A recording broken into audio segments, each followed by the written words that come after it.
Over the last 2 years, the value of everything from G-Class Mercedes to Rolex Submariners, luxury handbags, and trading cards has taken a huge hit. Basically, if you saw a luxury product in a sketchy ad from some guy trying to sell you a dropshipping course, it's probably halved in value. If you are ever feeling bad about your own personal financial choices, go and watch finance brokers try to unwind someone who has $150,000 in negative equity on an electric Hummer that they purchased with an 8-year loan to rent out on Turo. It should make you feel much better. But I am sorry to tell you that these things might be starting to turn around for these douchebags. We are re-entering a market where Bitcoin is breaking all-time records, stonks are only going up, and Dogecoin is worth more than Nintendo, Delta Airlines, or the Ford Motor Company. We're back. This is insane.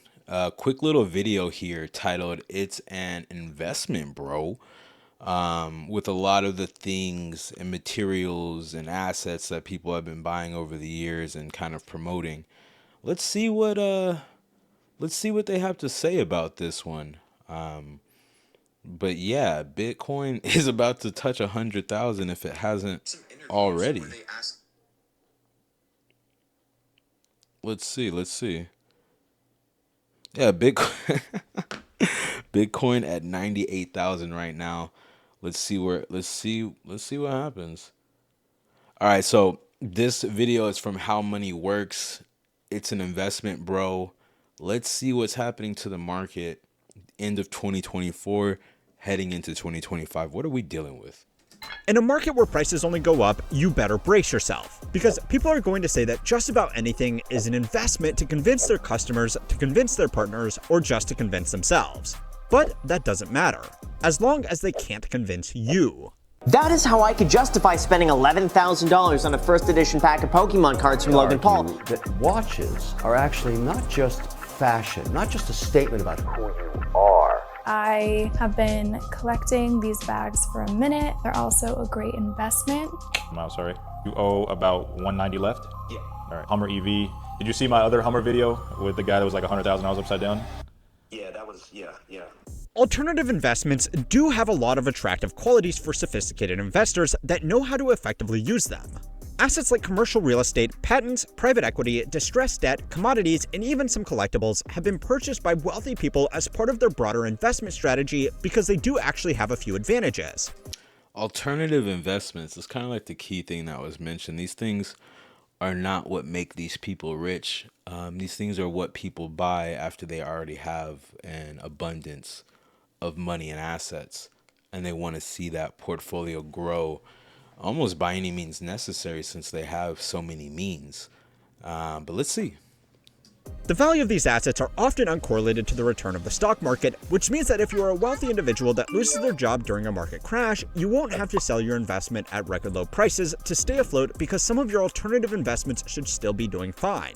If you just had investment in equities and lost your high-paying job in a market crash, you might be forced to sell your shares at the bottom of the market, which, as the finance bros say, is not awesome. Some alternative investments also let their investors have more control over their value. If you own a boring, old, well-diversified stock portfolio, there isn't much you can do to make the whole stock market more valuable. If you own a piece... Who owns a stock portfolio? Does anybody have a stock portfolio? Leave it in the comments. Do you already have a portfolio? And if it's not stocks, you can also leave a comment if you have a Bitcoin wallet or portfolio. What are we working with right now, guys? How do we feel about equities versus Bitcoin? Piece of commercial real estate, or even something like artwork, you can market it, or do it up, which might help improve its sale price. Alternative investments also generally have less competitive markets. If you are trying to find an edge in the market for stocks or bonds, you are going up against teams of quantitative analysts from Jane Street and Citadel Securities who did a 4-year math program at MIT just to eke out 5 basis points of alpha. You might actually know something about a niche alternative investment that does genuinely give you an edge without it bordering on insider trading, because the Securities and Exchange Commission really doesn't care about what happens in these markets. Now, if you are an industry insider, that could be a really good thing. But more likely for you, it's a really bad thing. So before you go and rethink that Masterworks investment, you should also know about the long list of drawbacks with alternative investments. They are normally highly illiquid because the market for them is niche, which means finding a competitive buyer can sometimes take years. They are also much more expensive to buy and sell. You can buy stocks on any number of commission-free brokerages, and while they do have some hidden fees, they are barely a rounding error. If you want to sell a piece of artwork, piece of jewelry, or some other collectible, you are probably going to need to go through an auction house or third-party dealer. Sotheby's, for example, is the most well-known auction house in the world, and they charge a 20% commission on any sale under $10 million, which is actually paid by the buyer. Any investment where you are automatically 20% down the moment you make your purchase is going to be risky, at best. But let's be honest, most of you watching aren't seriously considering a multi-million-dollar artwork to round out your investment strategy. And if you are seriously considering a syndicated artwork investment system, then I have really failed to teach you how money works. Unless it is buying an art piece from Piff Academy, where all 100% of the proceeds go to a foundation, a charitable foundation. Yes, those are the only art pieces that you should buy. Coming soon. Other than that, stay tuned. The alternative investments that have really been generating all the attention are manufactured luxury goods that can't keep up with demand, or intentionally limit production to create a sense of exclusivity. High-end luxury watches from brands like Patek Philippe and Rolex, limited-run cars, as well as certain designer shoes and handbags all have long wait lists from authorized dealers that can stretch for years before you're even allowed to drop 5 figures on a fashion accessory. This has created a huge gray market for these items where people can wait to buy a bag or a watch from these stores and then sell them for a premium to a buyer who just wants their new toy right now. Something that you can buy one day and then instantly sell the next day for a huge premium sounds like the most risk-free investment there is, and it would be if it actually worked like that. People have seen the opportunity to make some easy money and have ran with it so hard that there are even sites that collate sales data to make trackable indexes, which, as you can see, have not been telling a good story about the actual performance of these investments. It might be unsurprising to you, but the hype around these markets is also highly correlated with the hype around other alternative investments like cryptocurrencies. And with the current massive rally in dog-themed financial instruments and other such nonsense, we gotta talk about it before anybody else does something stupid. So it's time to learn how money works to find out just how risky these alternative investments can be. This week's video is sponsored by Ridge. I've always had a habit of carrying way too much in my wallet, but switching to Ridge has really simplified things, and they've perfected the art of a minimalist functional design. Their flagship Ridge wallet If you don't. bulk Friday treating not stocks bleed their another reason why people are attracted to highly speculative alternative investments, and that's simply their potential to be a lottery ticket out of poverty. A well-diversified portfolio of stocks, bonds, and real estate. A lottery ticket out of poverty. Is Bitcoin a lottery ticket out of poverty? I'm really questioning what people think, man. Because let's say you invested 10,000. Let's say you had 10,000 to invest in Bitcoin, right? Even if it grew to 100,000, what you gonna do? Sell it and have half a down payment for a California home? I just don't know how it's like a lottery ticket, bro. You gotta get like $1 billion, like, but maybe. Let's see. Is an incredibly powerful tool to build wealth. But if you don't have any wealth to begin with, even Warren Buffett level returns won't make you wealthy within your lifetime unless you can make consistent contributions towards those investments. Cryptocurrencies, meme stocks, trading cards, and even straight up gambling is giving hope to a lot of people, even if for most of them it will only make their problems worse. But for the lucky few who did time their purchases correctly, they have turned incidental amounts of money into very substantial positions. The people that have sold out of these positions have a higher propensity to consume, especially on luxury goods to show off their new fortunes, which was in part why the aftermarket for luxury goods saw such a boom from 2020 to 2022. So you're telling me that people are making bread off of crypto and instantly going out to consume luxury goods? I mean, it makes sense, but like, what happens when you run out? Like, I don't know. If you use your crypto to build a business that constantly creates money and revenue for you, then, you know, more power to you. But if you're just going to retire off your, let's be super, super optimistic, your $500,000 of Bitcoin, I don't know how long your runway is. The trend was so strong that these items were seen as investments themselves. The brands themselves, although they would never publicly admit it, heavily played into this idea of scarcity by limiting their production of popular products and raising prices above the rate of inflation year after year to make it seem like it was a privilege to pay the price of a family SUV for a watch. At the end of the day, these are companies with a profit motive, and the only reason they would limit production is because it would increase the premium they could charge. Paying $50,000 for a watch seems stupid, but if someone that just made a fortune on a monkey JPEG is willing to buy it off you for $100,000, then it's just responsible investing. Yo, I feel attacked right now because I low-key want that exact watch that they showed for 50 grand. I hope to grow out of that one day, but I probably won't. We'll see. I have no idea, but man, presidential day date Rolex would be, I don't know, is that a broke mindset to think that would be dope to spend $50,000 on a wristwatch? I don't know, but I still want it, bro. Y'all might see me be stupid one day. But what is particularly interesting is why this isn't happening again this time. The price of highly risky investments is up, but the price of all the junk that people normally buy when their Dogecoin moons has stayed down. So, what gives? The logical answer is that sports betting and meme coin speculators have suddenly become very fiscally responsible. And instead of blowing their profits on babbling goods to show off their newfound wealth, they are prudently investing it into a structured portfolio to provide them with a stable return. Yeah, okay. So there are actually 3 things that have happened here. These dumb expensive trinkets that people insisted were great investments are actually an indication of a much bigger shift in the economy and habits of retail investors. The first big change is that these markets, which used to be made up of small-time, unsophisticated investors, have become just as consolidated, if not more consolidated than traditional equities markets, with the largest, wealthiest investors controlling a huge share of the total supply of things like cryptocurrencies. Bitcoin going from 20k to 90k in a year will make people a lot of money, but it's going mainly to the type of people that already had a lot of money to put into a risky investment. It's a huge return, but to someone who only had $1,000 to invest, it's not going to make them life-changing amounts of money like it would have if they invested early in the 2010s. That's what I'm saying, man. If you didn't put your 10,000 in Bitcoin in 2010, bro, it's just not life-changing money. So I don't even know if I would pull it and start buying luxury goods because, I mean, your best days are behind you at that point. I mean, but let's see. If the Winklevoss twins make an extra $1 billion on the appreciation of Bitcoin, they are not going to wear 100,000 Patek Philippe's, which means even though the net wealth creation might be the same, the resulting propensity to consume is much lower when the rewards are going to people who could have already purchased any luxury good they ever wanted.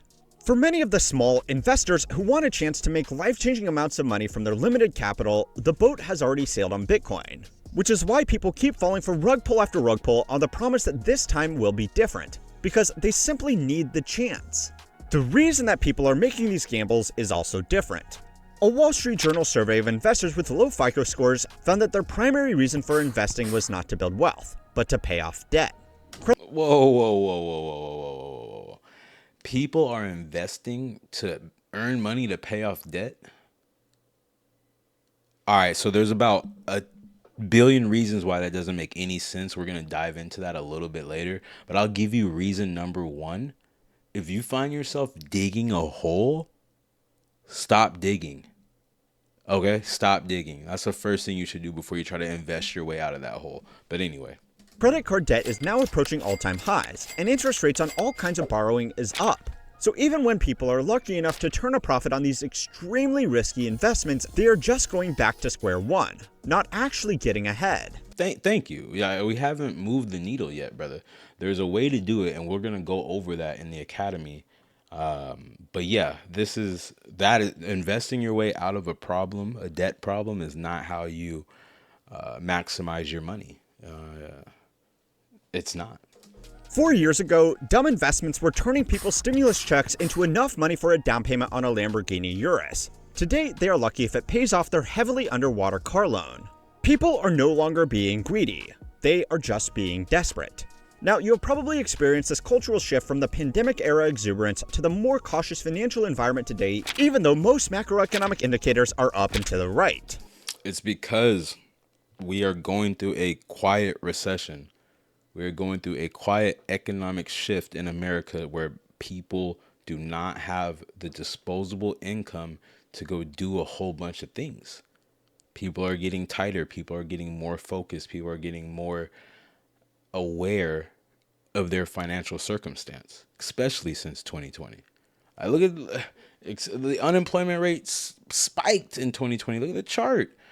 So we are going to continue to see this trend of people being more cautious and more conscious of their spending habits. Let's see what they have to say, though.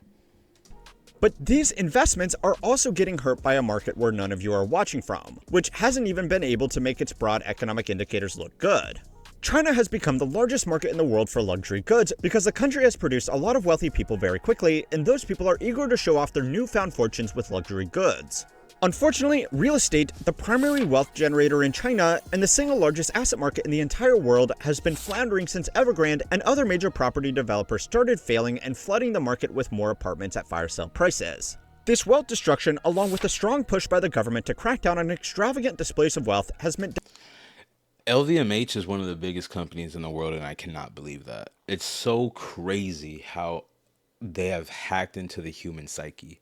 Like, they truly have. Think about it. Like, we all humans desire these luxury brands, these luxury things, to feel separate, to feel better, to feel more successful, to stand out, for all these things. Just look at me, I'm me type of experience. LVMH, for those that don't know, is Louis Vuitton, Moet, and Hennessy, I believe. Correct me if I'm wrong. But yeah, it's one of the biggest companies in the world because so many people desire these luxury brands. And I don't know if luxury or price really does equal quality. You know, it's not like people are out here desiring the best quality clothing. They want things that have brands on them, so you know that they spent X amount of dollars, probably with a comma, to acquire that thing. It's insane. I want to break that down on a later video on the psyche, on why we desire luxury brands that may not actually be the highest of quality. You know, we just want the brand name. Demand for luxury goods in the country has fallen at the same time as luxury good companies have expended to keep up with demand that has disappeared. It should go without saying, but even really smart people can do stupid things with their money if they want something to be true. A lot of people want to convince themselves that their new luxury purchase is not only a nice... I'm streaming, but hey.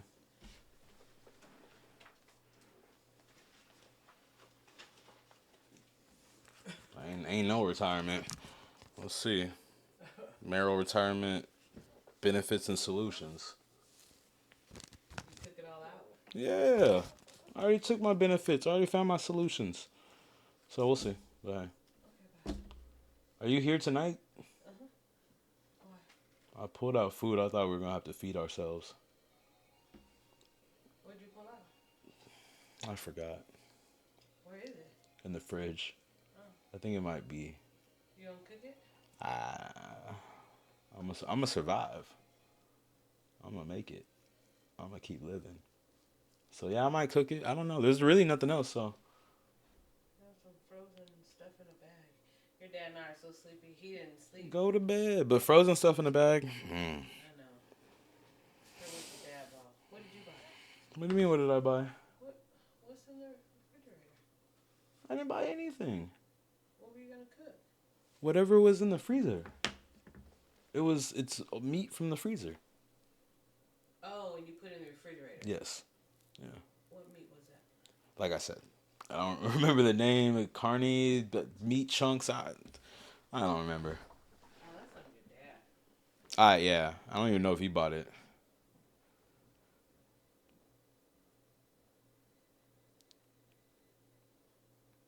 nice toy, but a prudent investment, when it simply is expended to keep up with demand that has disappeared.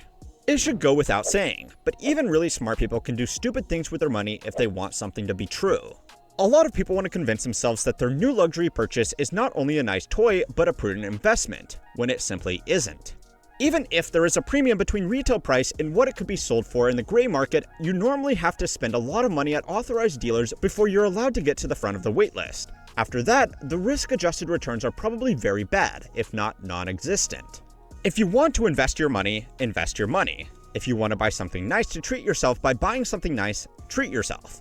don't compromise and do both poorly. Now, the bonus fourth reason is the cultural shift away from conspicuous displays of wealth. I am going to be writing an article on my completely free email newsletter about why role-playing as a poor person has suddenly become the new trend amongst wealthy people. Role playing as a poor person is hilarious, bruh. I swear. Like, the novelty of being poor when you're wealthy is like, yeah, let's do it. No. The conspicuous spending, however he said it, I think the biggest trend, the social shift that we're seeing is this shift to quiet luxury, old money, this more muted, subdued style. And I think it's just because the pendulum is swinging from hype culture. Supreme, Jordans, super flashy stuff, Gucci jackets, like with the Gucci's all over it, with the G's all over, Louis Vuitton belt, Ferragamo belt, and everything like that. Just big old name brands, hype culture. That lasted from like 2014 to like 2024. So that's why the shoe market crashed. I have Jordans that went from being worth $700 on GOAT StockX down to $400. I did only buy them for $240 retail. So, but still, you're seeing the hype market crash, and I think it's being replaced by this quiet luxury, old money aesthetic. You can see it even in the sneaker culture for the youth. People are going from wearing sneakers to wearing boots, moccasins, loafers. I mean, we're completely getting out of hype culture and diving into I don't even know adulting. That word is cringe to the Gen Zers, I guess. That's what these millennials are doing right now. I have no idea, but because of the fact that money's getting tighter, everybody's getting a little bit more focused on their priorities, I assume. Especially in big cities. And if all this has convinced you to stick with traditional investments, then go and watch my other video on why you are not. Boy, if you don't. Okay, we like How Money Works. Go check out his channel, dude. Dude's cool. Similar to me, I think he left his corporate job to kind of start teaching people how money works. He might. I don't know if he actually left his job, but he was working in finance, similar as me, and he's doing God's work. So check out his channel, How Money Works. But we have some things to think about here. We have some things to think about. Are we in a position to take control over our finances and not be led by marketing, not be led by luxury? I don't know. But we're seeing a shift. We are seeing a shift. Where are we headed is the question. Thank you, guys.